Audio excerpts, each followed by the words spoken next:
আসসালামু আলাইকুম রহমতুল্লাহ। হিন্দু ভাইদের ধর্মীয় গ্রন্থ বেদ, আর এই বেদ থেকেই সংগ্রহ করা কিছু তথ্য। বেদ অনুযায়ী যে 4 যুগ আছে তার ভিতরে এটা কলির যুগ চলছে, আর এই কলির যুগেরই শেষের দিকে তাদের পথ প্রদর্শনের জন্য আসবেন কলির অবতার। বেদের ভিতরে তার কিছু গুণাবলীও উল্লেখ করা হয়েছে। প্রফেসর বেদ প্রকাশ তার কল্কি অবতার মোহাম্মদ সাহেব বইয়ের ভিতরে এখানে 9টি গুণাবলীর কথা উল্লেখ করেছেন, অর্থাৎ 9টি আলামত উল্লেখ করেছেন তার। তো সেই 9টি আলামত আমাদের হুজুর সাল্লাল্লাহু আলাইহি ওয়াসাল্লামের সাথে মিলে যায়। এটা একজন হিন্দু পুরোহিত অর্থাৎ ব্রাহ্মণ এটা তার বইতে লিখেছেন, এবং এটা অনেকেই গবেষণা করে তার মর্মতে সাক্ষী দিয়েছেন যে না, সে যে গবেষণা করেছেন সেটা ঠিক আছে।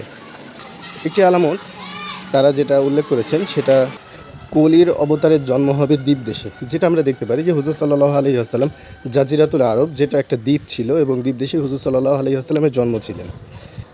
দ্বীপ দেশেই হুজুর সাল্লাল্লাহু আলাইহি ওয়াসাল্লাম জন্মগ্রহণ করেছিলেন।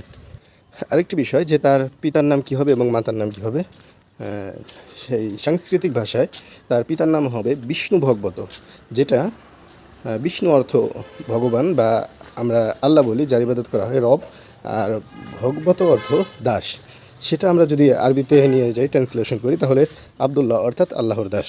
আর তার মায়ের নাম সমানির, যার অর্থ সুস্থিতি, শান্তি। আর আমিনা এই নামের অর্থ শান্তি বা সুস্থিতি, একটা শান্তিময় পরিবেশ। তিনি আরেকটি তথ্য দিয়েছেন যে কলির অবতার যে হবে তিনি তার যুগে ধনুকবিদ্যা এবং ঘোড়সওয়ারে অনেক অভিজ্ঞ হবে।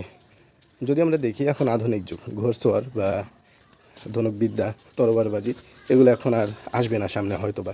তো এই সময় যদি আপনি চিন্তা করেন, তাহলে হিন্দু ধর্মাবলম্বী ভাইরা যাকে খুঁজছেন, অর্থাৎ কলির অবতার বা কলকি অবতার যেটাই বলেন, তিনি ইতিমধ্যে চলে আসছেন, তিনি আমাদেরই নবী।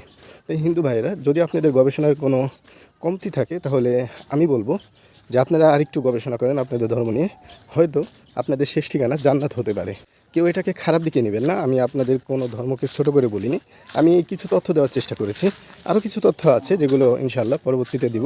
তবে আপনারা একটু চিন্তা করবেন, এখানে চিন্তার কিছু খোরাক আমি আপনাদেরকে দিলাম, আপনারা একটু চিন্তা করবেন। যদি আল্লাহ তাআলা আপনাদের কপালে হেদায়েত লেখে থাকে, যদি আপনাদেরকে আল্লাহ তাআলা হেদায়েত দেন এই কিছু কথার মাধ্যমে, আলহামদুলিল্লাহ, আল্লাহ তাআলা যদি তৌফিক দান করেন, এই বিষয়ে আরও বিস্তারিত আপনাদের সামনে নিয়ে আসার চেষ্টা করবো ইনশাআল্লাহ। সকলে ভালো থাকবেন। আসসালামু আলাইকুম রহমতুল্লাহ।